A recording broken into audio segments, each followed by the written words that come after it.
Good morning, my brothers and sisters in Christ. I bring greetings in the name of Jesus. యేసుక్రీస్తు వారి శ్రేష్టమైన నామంలో మీ అందరికీ శుభాలు ప్రకటిస్తున్నాను. ప్రతి ఉదయాన్నే మనం ఈ విధంగా దేవుని పాద సన్నిధిలో చేరి ఆయన దివ్య వాగ్దానాలు ధ్యానం చేయడానికి దేవుడు గొప్ప సమయాన్ని మనకు అనుగ్రహిస్తున్నారు. గత రాత్రంతా దేవుడు చక్కని విశ్రాంతిని మనందరికీ అనుగ్రహించి ఈ ఉదయకాల సమయంలో ఆయన స్తుతించే గుంపులో, ఆయన ఆరాధించే గుంపులో మనలను ఉంచినందుకు మనం ప్రభువుని స్తుతించాలి. యెహోవా దయాళుడు, ఆయనకు కృతజ్ఞతాస్తుతులు చెల్లించడి అని లేఖనాలు సెలవిస్తున్న రీతిగా మనం ఎందుకు దేవుణ్ణి ఆరాధించాలి, ఎందుకు దేవుని స్తుతించాలని చాలామంది అడుగుతూ ఉంటారు. దేవుని స్తుతించడానికి మన దగ్గరున్న కారణాల్లో ప్రప్రథమైంది దేవుడు మంచివాడు గనుక, ఆయన దయాళుడు గనుక. నీ జీవితంలో దేవుడు ఎల్లప్పుడూ కూడా తన మంచి ప్రణాళికలు నెరవేర్చడానికి ఆయన అభిలషిస్తున్నారు, ఇష్టపడుతున్నారు. ప్రతిరోజు ఒక వాగ్దానాన్ని బైబిల్ నుంచి మనం ధ్యానం చేయడం వలన దేవునికి మరింత దగ్గరగా మనం రాగలుగుతున్నాం. దేవునికి దగ్గరగా జీవించడంలో ఎన్నో ఆశీర్వాదాలు ఉన్నాయి, ఎన్నో దీవెనలు ఉన్నాయి. వాటన్నిటిని కూడా మనం పొందుకోవాలనే ప్రభువు ఆశిస్తున్నారు. ఈరోజు వాగ్దానంగా ద్వితీయోపదేశకాండము 5వ అధ్యాయము 29వ వచనాన్ని మనం చదువుకుందాం. మీ దగ్గర పరిశుద్ధ గ్రంథాలుంటే తెరిచి చూడండి. Deuteronomy chapter 5 and verse 29. వారికిని వారి సంతానమునకునో నిత్యమును క్షేమము కలుగునట్లు వారు నా యందు భయభక్తులు కలిగి నా ఆజ్ఞలన్నిటినీ అనుసరించు మనస్సు వారికి ఉండిన మేలు. చదువుబడిన వాక్య భాగంలో దేవుడు తన ప్రజల గురించి మాట్లాడుతూ అంటున్నాడు, వారి సంతానమునకు నిత్యము క్షేమము కలుగునట్లు అనే మాట అక్కడ వాడాడు. మనకు మరియు మన సంతానమునకు నిత్యము క్షేమము కలగాలనే దేవుని యొక్క ఆలోచన. ప్రపంచంలో ఈ రోజుల్లో ఎక్కడ చూసినా భద్రత లేదు. ఇంటి నుండి బయటికి వెళ్ళిన వారు మరలా తిరిగి రాగలుగుతారా లేదా అన్న ప్రశ్నలు చాలామందికి వచ్చేస్తున్నాయి. ప్రపంచంలో కొన్ని సెన్సిటివ్ ఏరియాస్ ఉంటాయి. బయటికి వెళ్తే మరలా తిరిగి వస్తామన్న ఆ కాన్ఫిడెన్స్ చాలామందికి ఉండక ఇంకా వెళ్ళడమే అదే చివరి రోజు లేదా చివరి గడియలు అనుకున్నట్టుగానే చాలామంది వెళ్తున్నారు. ఒకవేళ అలాంటి పరిస్థితులు కాకపోయినా అన్నీ బాగున్నాయి అనుకున్న వాళ్ళు కూడా రోడ్ల మీదకి వెళ్ళి మళ్ళీ బయటికి రావడం లేదు. ఎన్నో యాక్సిడెంట్లు కావచ్చు, ప్రకృతి వైపరీత్యాలు కావచ్చు, అననుకూలత వాతావరణాన్ని బట్టి ఎన్నో ఇబ్బందులు, తీవ్రమైన పరిస్థితులకు చాలామంది నెట్టివేయబడుతున్నారు. అందరి హృదయాల్లో ఉన్న ఆలోచన ఏంటంటే క్షేమం కావాలి, భద్రత కావాలి. దేవుని దగ్గరికి మనం వస్తున్నామంటే, ఆయన దగ్గర మనం ప్రార్థన చేస్తున్నామంటే, మనం అడుగుతున్న చాలా ప్రార్థన అంశాల్లో ఒకటి ప్రాముఖ్యమైనది, దేవా నాకు క్షేమాన్ని దయచేయి అని చాలామంది అడుగుతూ ఉంటారు. కీర్తనకారుడు అంటాడు ఒక సందర్భంలో, దేవుడే నా క్షేమానికి ఆధారము అన్నాడు. ఈనాటికి మనం బ్రతికున్నామంటే, ఊపిరి తీసుకుంటున్నామంటే, జీవం కలిగి చలిస్తున్నామంటే అది కేవలం సర్వశక్తుడును మహోన్నతుడని దేవుని యొక్క కృప మాత్రమే. మన శక్తి, మన బలం, మన జ్ఞానం ఏది కాదు. ఎస్పెషల్లీ కరోనా పాండమిక్ సమయంలో ఎంతోమంది ధనికులైన వారు, జ్ఞానవంతులైన వారు, డబుల్ పిహెచ్డీలు చేసిన వాళ్ళు కావచ్చు, లేదా చాలామందికి వైద్యాన్ని అందించిన డాక్టర్లు కూడా, పీజీలు చదివిన డాక్టర్స్ కూడా చాలామంది తమ ప్రాణాలు కోల్పోయారు. వారికంటే మనం ఏదో గొప్పవాళ్ళమనో లేదా ఉన్నతమైన స్థితిలో ఉన్నామనో మనం కాపాడబడలేదు. కానీ దేవుడు మన ద్వారా తన ప్రణాళికలేవో ఇంకా ఈ భూమి మీద నెరవేర్చాలని ఆశిస్తున్నాడు. కాబట్టి మన జీవాన్ని పొడిగిస్తున్నాడు, మన క్షేమాన్ని దయచేస్తున్నాడు.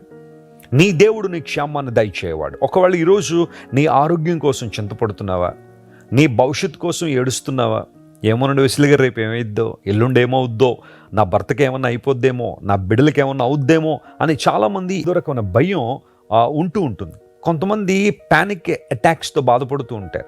ఫర్ ఎగ్జాంపుల్, ఆ అటాక్స్ ఎలా ఉంటాయంటే, ప్యానిక్ అటాక్స్ ఎలా ఉంటాయంటే, వంట చేస్తూ ఉంటారు.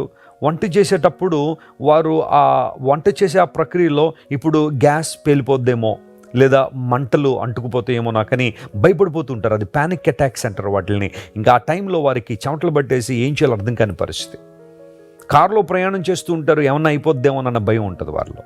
బస్సు ఎక్కి ప్రయాణం చేస్తుంటారు, బస్సుకి ఏమన్నా అవుతుందేమోనన్న భయం చాలామందిలో కనబడుతూ ఉంటుంది. ఇలాంటి అటాక్స్ చాలామంది పొందుకుంటూ ఉంటారు. అయితే ఆ పర్టికులర్ సమయంలో ఏ రూపంలో ఏ పరిస్థితులను అపవాది నీ మీద దాడి చేసినప్పుడు, సాతాను నిన్ను శోధించినప్పుడు నువ్వు దేవుని వాగ్దానాలు ఎత్తి మాట్లాడాలి, దేవుని వాగ్దానాలను స్మరించుకోవాలి.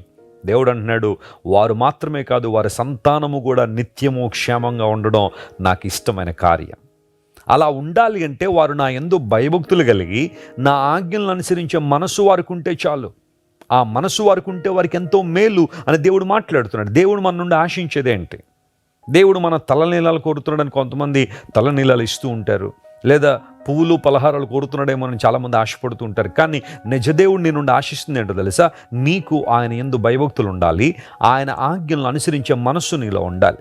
నీ సొంత అభిప్రాయాల మీద, నీ సొంత ఆలోచనల మీద, నీ అభిప్రాయాల మీద నువ్వు ఆధారపడాలని దేవుడు ఎప్పుడు చెప్పలేదు.